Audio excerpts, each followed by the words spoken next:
What's up with it? You watching a Big Mama TV? And yeah, we about to check out this video from the YouTube channel Rizzle.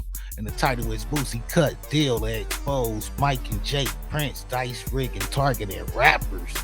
Yeah, man, that's a fool with it, man. Why they trying to put that on Boosie, man? You know what I'm saying? We know Boosie ain't telling on nobody, man. They out of line for that, man. You know what I'm saying? But yeah, man, I ain't heard nothing about Boosie telling on nobody or nothing. You know what I mean? Yeah, man, he was supposed to go to jail, and I think he didn't go to jail, so I can't be mad at people for assuming things. You know what I'm saying? But yeah, man, them people's on Boosie though. Yeah, they came and got him for an old gun charge that was already supposed to be settled. Yeah, man, I definitely think they picking at Boosie, man. I think they trying to get him for something, man. He definitely seemed like a target to me. I know for sure he took a plea, but I don't know about him exposing Mike and Jay Prince though. You know what I mean? We'll see. But yeah, I haven't checked out the video. Don't completely know what they talking about, but let's check it out and see what they talking about. I know people were associating me with the situation because I went to the Boosie pool party and he happened to be there and he happened to be standing on me. Boosie Badazz just sent shockwaves through the game, officially taking a federal plea deal that, according to street whispers, could have Jay Prince and his infamous dice crew dead in the Fed's sights. If what's being said is true, this isn't just about a gun charge anymore. This could blow the lid off a high-stakes dice racket that's been targeting rappers for years. Now here's the wild part. The same feds who've been sniffing around the murder of Duke the Jeweler and the dice games that happened before his death are circling back to every single name tied to those nights, including Boosie's. And with him now agreeing to work out a deal with the government, the question on everybody's mind is simple. Is Boosie just protecting himself, or is he about to hand over names that could take down one of the most feared circles in hip-hop? Because if the rumors are even halfway true, this could mean Jay Prince, the man who's been accused for years of running Houston's check-in culture, is about to face the kind of federal heat you can't just talk your way out of. And the world is already reading between the lines, wondering if Boosie just put mob ties on the menu.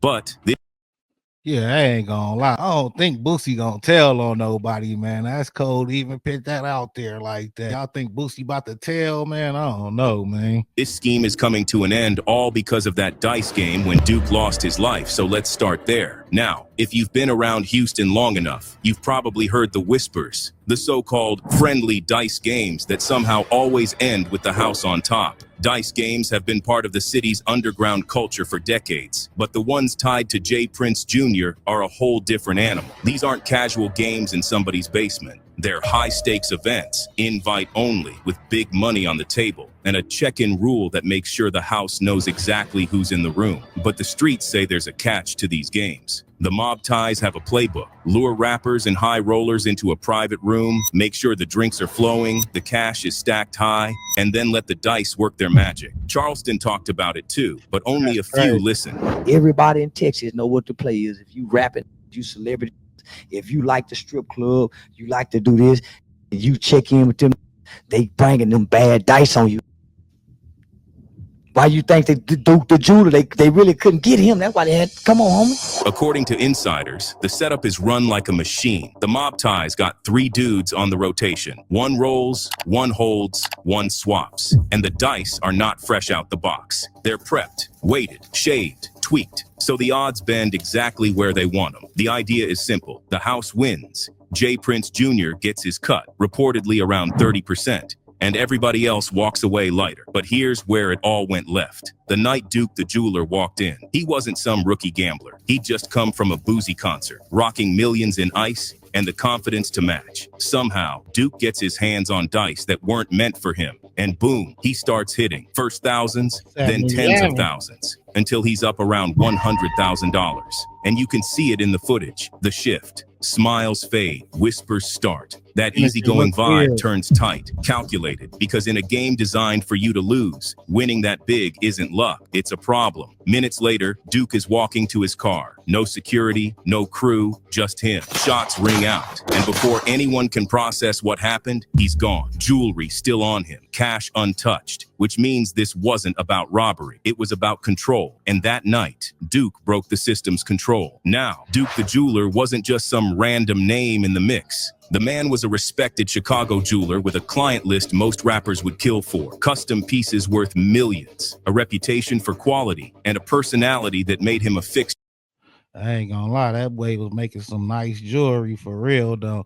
Everybody jewelry don't be looking like that. Really was making some quality pieces for real. At hip-hop events. So when Boosie invited him to Houston, it was strictly business. Or at least that's what Duke thought. We already said that Duke was ambushed as he was walking to his car in a parking lot. But the part that made the feds raise their eyebrows is the fact that every single piece of Duke's jewelry was still on him. Even his Louis Vuitton bag, stuffed with over $1 million in custom work, didn't leave the room with him. That bag ended up in Boosie's house. Now, Boosie's explanation is that Duke asked him to hold it during the game, and after the shooting, it just stayed in his possession. But it isn't that simple. Duke's phone went dark right after pinging near Boosie's recording studio, and federal investigators say they've got surveillance, text threads, and witnesses that place Boosie's circle right in the middle of Duke's final hours. To make things even heavier, the feds have zeroed in on Boosie's nephew as the possible shooter, and instead of folding this into Boosie's other legal battles, they've split Duke's case into its own standalone federal murder probe, meaning it's getting undivided attention. And that's why the Louis Vuitton bag isn't just a piece of luggage in this story. It might be the very thing that made Boosie's name pop up in federal files. So here's where things start to look real dangerous for Boosie, and why some folks think this plea deal might not be just about that 2023 gun case. Federal prosecutors didn't lump Duke the jeweler's murder investigation in with Boosie's other legal battles. They split it off on purpose, and that's a classic pressure move. When the feds isolate a case like this, it's because they want to keep the heat laser focused, and it gives them leverage. They can dangle a little leniency on one case in exchange for answers on another. And the Duke case is loaded with problems for Boosie's camp. For starters, Duke's phone, the last digital breadcrumb of his life, pinged near Boosie's recording studio before it suddenly went dark. That's not the kind of detail the feds overlook. Then there's the physical evidence. Prints found inside Duke's rental car, tied to people in Boosie's inner circle. Combine that with witness statements, and it's no wonder investigators are circling tighter. And here's the part. Yeah, I ain't gonna lie, man. If I was Boosie, man, I definitely would be nervous, man. And yeah, Boosie said he ain't even know him, though. You know what I'm saying? But then he ended up with that bag, though, and said Duke the jeweler just handed them the bag to hold for him. You know what I mean? Absolutely mean Boosie had something to do with it, but it do seem a little questionable, though. You know what I'm saying? If he don't know you, why would he hand you that bag with all that money and jewelry and stuff? Yeah, man, it's looking questionable, man, for real, though. But yeah, I will say, though, man, Boosie is like a huge artist and people love Boosie, so it could be a possibility. Felt like Boosie already had money and stuff like that, and getting robbed or something probably wouldn't even be a thought or something. Yeah, man, questionable situation though, man, I gotta say, for real. Part Boosie can't control the rumors that some of his own people are already talking. Once the feds get one person to crack, it snowballs. Stories start changing, timelines get messy, and the easiest way to protect yourself is to give the feds what they want. So if you're Boosie, sitting there with a federal gun case on the table, a murder investigation on the side, and people in your crew possibly flipping, cutting a deal might start to look like the only way out. And there's only two people to flip on in this case: J. Prince Jr. or his dad, J. Prince. At this point, we already got two of the most high-profile dice games under J. Prince Jr.'s watch ended with tragedy. Duke the jeweler, dead hours after leaving a game. Takeoff, killed right outside another one. Different nights, different circumstances, but the same pattern. Big money, big names, and bullets before sunrise. Industry voices aren't holding back either. Whack 100 has openly accused J. Prince Jr. of running dangerous setups that lure high-profile rappers into games they can't win, unless the house lets them. And you already heard Charleston White. He called these dice nights traps, run with loaded dice and tight control, where one wrong roll or the wrong win can make you a target before you even cash out. It paints a picture of an ecosystem where trust is an illusion and power plays happen in the shadows. And here's where it gets even more dangerous. If Boosie really does start talking, naming names from the inside, this so-called check-in culture that's run the Houston scene for years could collapse overnight. And once you start talking about the check-in culture in Houston, you can't ignore what's been happening behind the scenes. Because the streets aren't the only ones reacting. Word is, some artists are quietly pulling back from Houston events altogether, skipping out on shows or appearances where mob ties might be involved. Officially, J. Prince Sr. denies there's any rule about having to check in, but insiders say the pressure's real, just more subtle now. enforced through J. Prince Jr.'s network. And after 2 high-profile deaths tied to dice games, even the bravest names in hip-hop are rethinking whether the risk is worth it. That fear isn't just about getting caught in the crossfire. It's about getting caught in the politics. Hip-hop veterans have been...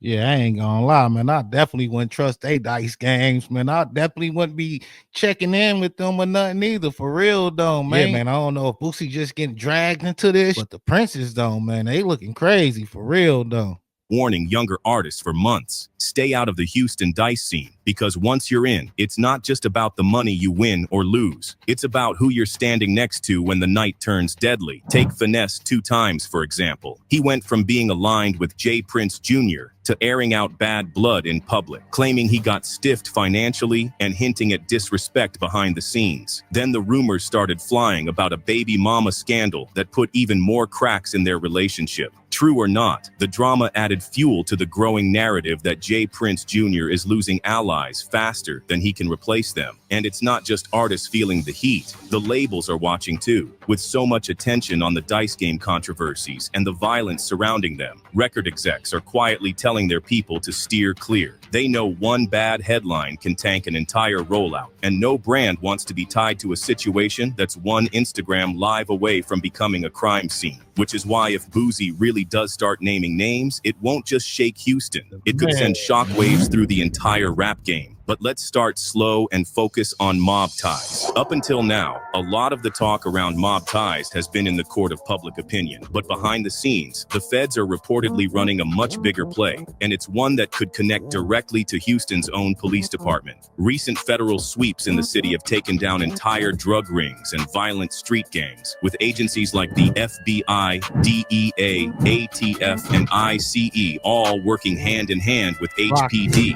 And here's the thing, these operations weren't just about catching low-level players. They were about dismantling entire organizations, from the shooters on the street to the people moving the money. That's exactly the kind of blueprint they could use if they decide mob ties is next. Whispers in Houston say there are already unsealed warrants tied to the crew, the kind that can quietly turn into arrests overnight. And with HPD's Criminal Intelligence Division working side by side with federal task forces, every connection, every favor, every off-the-record move in that network is under the microscope. But all it might take to blow the whole thing open is one piece of hard evidence, like a leaked video from those dice nights. If something surfaces showing who was in the room, who was handling the money, or who gave the green light for certain plays, it wouldn't just be gossip anymore. It would be case-closing material. And that's where Boosie's situation gets dangerous. If he's truly cooperating, the feds could offer him protection in exchange for intel. But in the streets, that kind of protection can paint a target on your back.